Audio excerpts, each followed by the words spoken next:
want to welcome everyone to another exciting episode of Game Vortex. I'm Vitali, and today we're going to be talking again about the Nintendo Switch.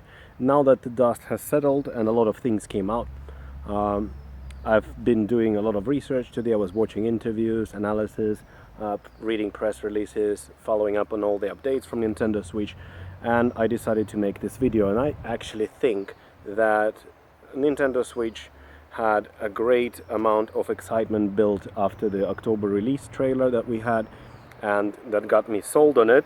And I think in the last couple of days the Nintendo completely unsold me from an idea of buying Nintendo Switch, or at least for now. So this episode is coming to you from a very unusual location, from the woods, as you can see, just outside of my work anyway. So here I have a list of things that I wrote down basically about all the disadvantages that I've found about Nintendo Switch. And please don't criticize me for that yet. Just listen me out, because I, as much as everyone, wants the Nintendo to succeed. And I actually thought that after the October's release trailer that we're gonna see a very new Nintendo. And in fact, we're seeing a very, very old Nintendo in this case. So yeah.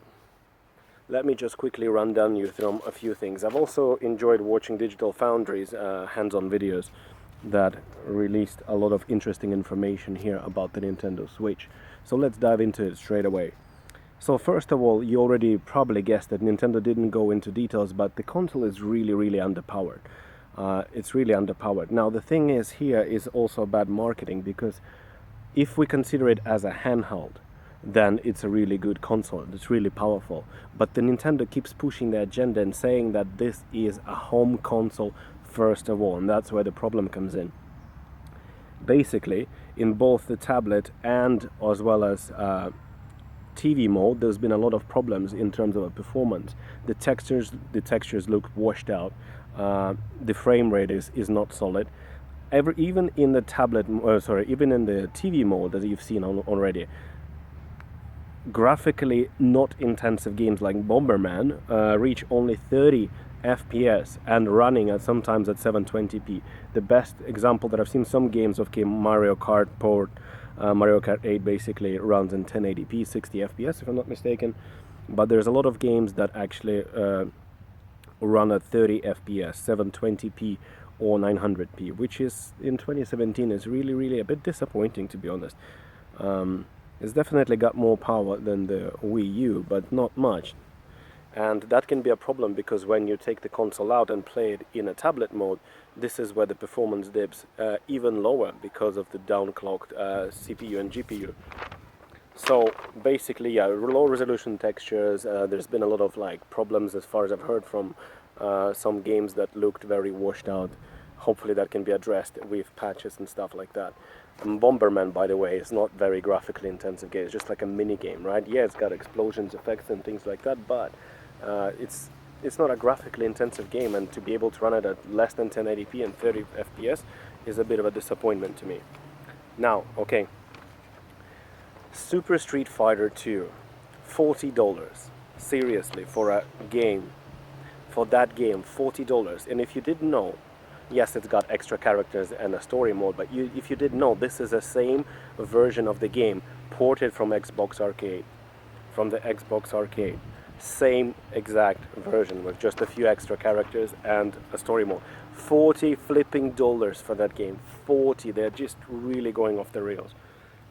Want to Switch, that kind of a game that, you know, when you've seen during the presentation, when you just go and take your things and shout 1, 2, Switch, and then you just play.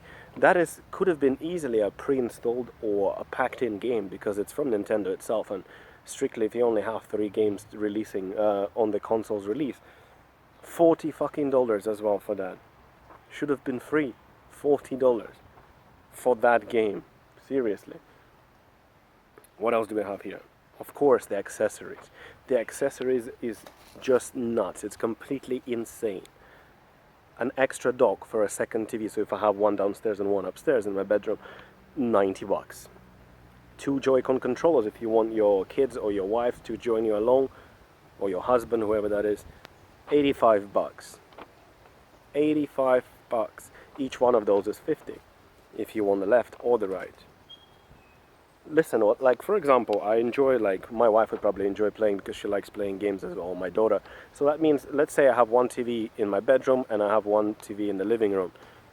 So that's a $300 console, 90 for the dock, and 85 for a new console. So it's basically close to $500 already. Pro controller, $79. It's insane. It's almost $500 just to be able to enjoy it with your kids. Yes, you can give them your controller, but what if a motion game that requires you to have two? Because eventually that's going to happen. They need to make money off this accessories. This is insane. It's more expensive than the PS4. It's probably going to be in the range of Project Scorpio with all the bells and whistles. That's not including the memory card as well, by the way. Now, this is now we're going to the meat of this conversation. How the hell did Nintendo actually come up with this? That first of all, the only advantage that they had over PlayStation and Xbox is basically that because the online service was always free, and now they're trying to charge for it.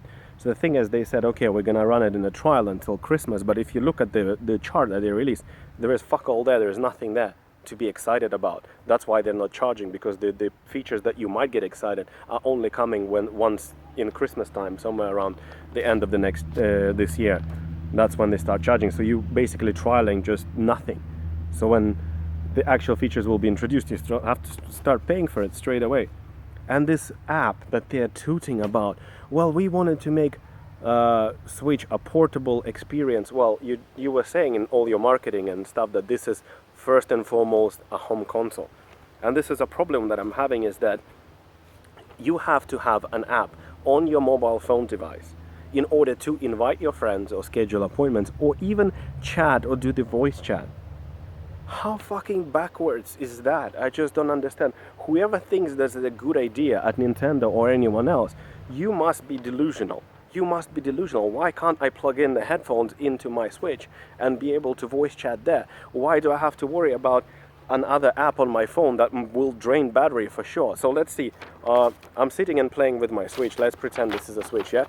Oh, my friend is calling me on my mobile phone instead of sending me a message on the Switch, and like, oh, do you want to play some game? Yeah, just give me 1 second. I'll put down my Switch. I'll invite you. We'll get a voice chat going. Let me put the headphones here, not in here. So how the hell am I going to hear the sound from the Switch? That's probably the least of the concerns. So I have my phone in my pocket or sitting on my lap, and I'm flipping playing the game. And if somebody sends me a message, it's going to what? Pop into my phone, and I'll have to put the Switch down, take in the phone, take a look.